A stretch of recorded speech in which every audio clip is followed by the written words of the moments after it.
The likely president-elect is now beginning a formal transition process after authorization from the Trump administration this week.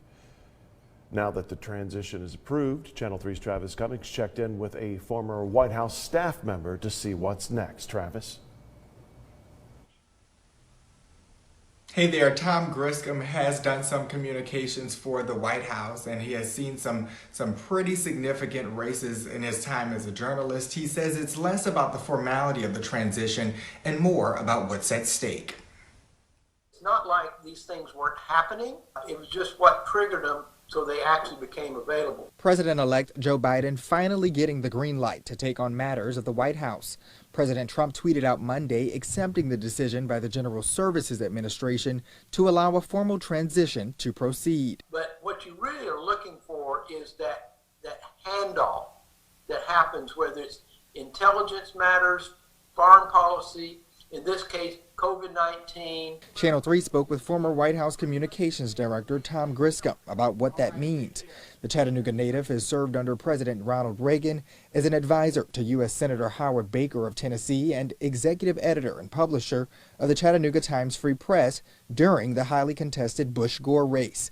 For Griscom, a delayed transition is nothing new. We put out 3 front pages that night.